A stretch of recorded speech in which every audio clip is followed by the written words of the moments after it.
Hello, everyone, and welcome to Grandstand Sports Data.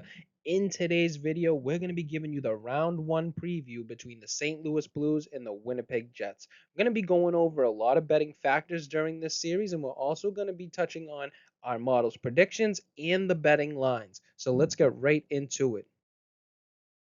So let's touch on the technical matchup here. These are going to be mostly the statistics for each of the two teams. We're going to start with some of the key takeaways. If you look at Winnipeg right here, they have a major edge across the board. So they're number one in their power rating. That would be Grandstand Sports Data's power rating.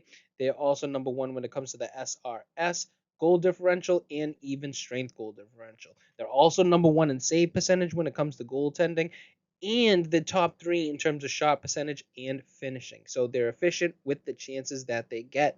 Looking on the other side, St. Louis, they kind of got better as the season went on, but they looked a little bit overmatched statistically. They're ranked outside the top 10 in every core stat except for opponent penalties and shot percentage. Their Corsi rank is 22nd in the NHL, which isn't too good, especially when it comes to playoff success. And then when it comes to chance percentage, they're 21st in the NHL. So they show that they get outplayed at even strength. Not too good.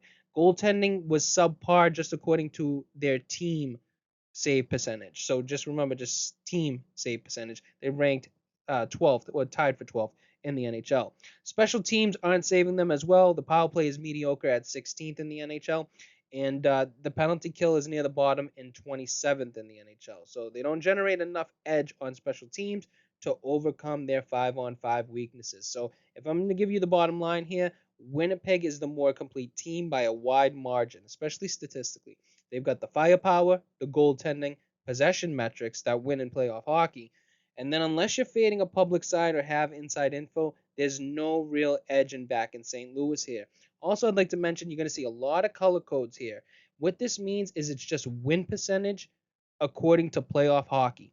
And these are the stats. So the red means the best win percentage according to playoff hockey. And when I say playoff hockey, I mean the last 5 years. So just take it a Grandstand Sports Data's power rating. Whoever holds the edge, Winnipeg in this case, that's the team you would bet blindly. Well, if you did that, their win percentage would be in red. It's one of the better metrics at correlating to win percentage in the playoffs. And remember our color codes: red, orange, yellow, green, and blue in that order. So if you see blue, that means it's piss poor. If you see red, it means it's really good. Okay, so let's move on to some of the key takeaways for the fundamental analysis now. In hockey, we like to track the coaching. I think that coaching matters, but it's in green in the playoffs, so it's not necessarily the strongest factor when it comes to picking playoff hockey, but we're going to look at it anyways. Jim Montgomery looks to have the edge here just based on experience compared to Arniel. He has a 48.5 win percentage here in the playoffs for his career. So the inexperience on Winnipeg's bench could matter late in-game situations. So kind of take a note of that. Next, we're going to talk about the player playoff experience is deeper on St. Louis's side when it comes to just these averages. You can see the bottom number is not as big in terms of the Winnipeg. So 44.2 would be the Corsi 4 when you average all these players. But remember, Jake Neighbors kind of pulls that down a little bit since it's his first year in the playoffs versus everybody on Winnipeg in terms of who made the list here. And remember, we do our average time on ice. That's how we pick these guys to make this list. And it just seems like Winnipeg has the more experience. Uh, Now, looking at the top end guys like Scheifele, uh, Connors, Ellers, these are skilled guys, but many carry that negative plus minus, and that means and that's in despite of having that high Corsi 4 percentage. This is kind of showing you that's empty calorie production, right? Yes, they possess the puck, but do they bury the chances? Not necessarily.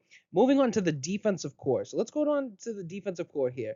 Guys like Falk, Fowler, and Pareko, they've logged some solid playoff reps.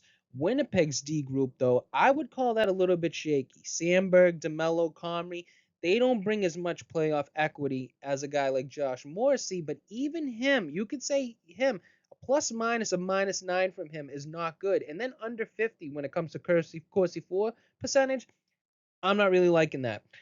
Moving on to the goaltender situation, we're going to look at Hellebuck. He has the better goal save above average at 1.6 and more playoff shots faced. He also has a quality save percentage of about 46.7. On the other side, Benner, look at him, 0.8 when it comes to goals saved above average. So it's almost like a war stat if you were to compare it to anything. But his quality starts, I mean, more than half the time he goes out there and gives you a quality start, especially in the playoffs. Remember, these are playoff numbers. I would expect that these two guys are going to be in net and you're not going to see much of the backups, but we did implement backups. We just did this new because last year we didn't do it. We didn't do it the year before. And in the playoffs, we kind of made that mistake and wanted to adjust on that. Some teams, I would say more often than none, teams they shuffle their goalies more now in present day. Back when you had a lock, stock, and barrel first guy. So bottom line here in terms of the fundamentals, Winnipeg has better current season metrics. St. Louis has more proven playoff experience when you're talking about on average. I know this number is telling you that Winnipeg has the better Corsi 4, but just like I said, Jake Neighbors brings that down because he's being introduced to the playoffs this season. Now, we're going to take a look at the betting world, right? We want to take a look at those profitable factors. This is like a wet dream for us sports bettors, right? We're looking at all of the factors that give you positive returns in the market in the last 5 years. Well, Winnipeg owns 8 out of the 11 profitable factors here. You can see these aren't just good stats, they've delivered real betting returns in the playoffs for the last 5 years.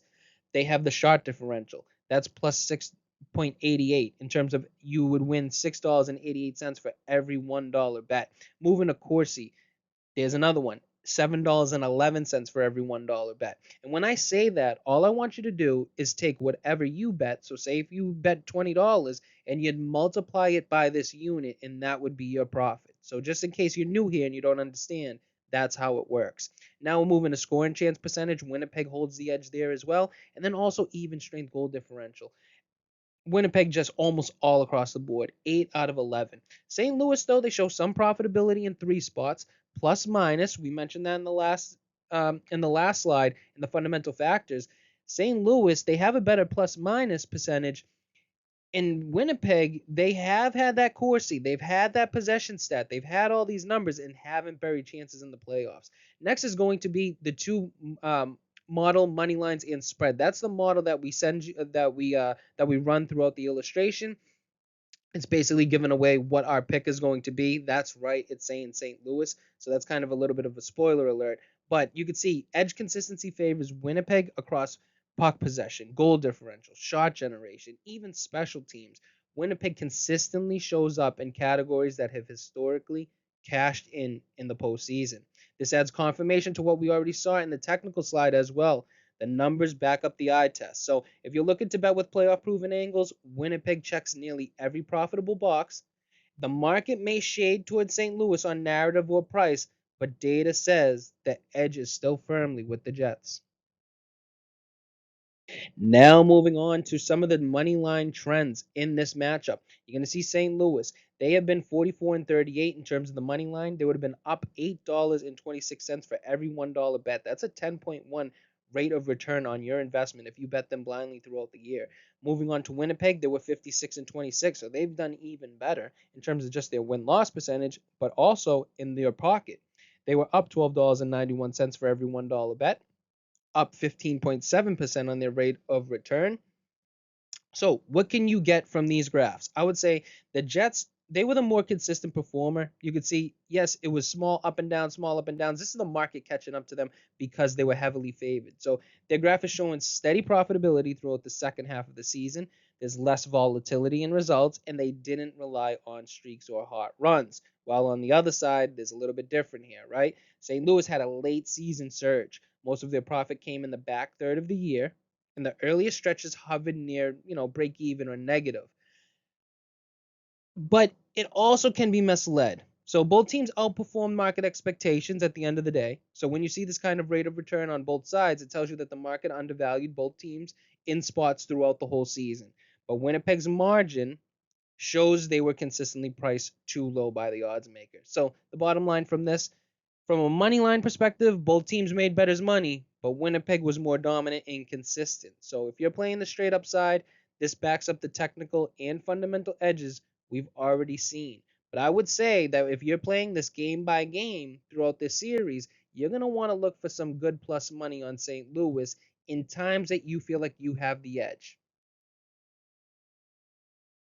Now let's move on to the series betting outlook. We have the market basically favoring Winnipeg here at minus 190 to win the series. St. Louis is the plus 160 underdog with the spread price at plus 1.5 when it comes to the games at that minus 130. This is suggesting that the books expect a tight but clear edge for Winnipeg.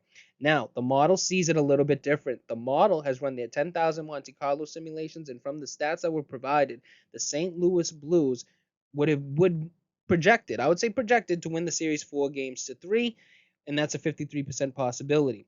Now, that contrasts the market by basically 38%. When you break this down into break even percentages, you basically have a 38% edge if you're looking at the St. Louis Blues. That's huge. So the model also backs St. Louis on the spread. That's strong enough to project some value on both the money line and that plus 1.5 games. So if you want to bet that minus 130, that they'll cover that plus 1.5, that's something that I'm honestly looking at. Uh, this indicates that the series may be closer than the books are actually pricing it. And I actually side with the model. Not that St. Louis will beat Winnipeg, but that maybe you should go with that plus 1.5. I think it's closer than some people um, up here. I think that St. Louis has this thing that we did not cover throughout the whole video, and that's motivation. I know you hear it a lot of times from uh, other places that the hungry dog runs faster. Well, St. Louis has been a hungry dog for the later half of the year, and Winnipeg has not shown playoff success in their last few years. So, if you want to go with the one that has the best value, just me talking here, I think that St. Louis at plus 1.5. That looks pretty good. The market does say Winnipeg, though, but the model says St. Louis. So if you trust the numbers behind the projections and you're getting that plus 160 on a team that the model gives basically a 53% chance to win, that's a good value play for the underdog. So like always, we'd like to thank you guys for watching. We hope that you got some awesome information from this video.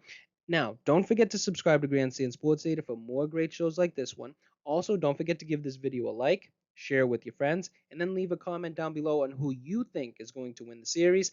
That's all for now, and we'll see you guys in the next one.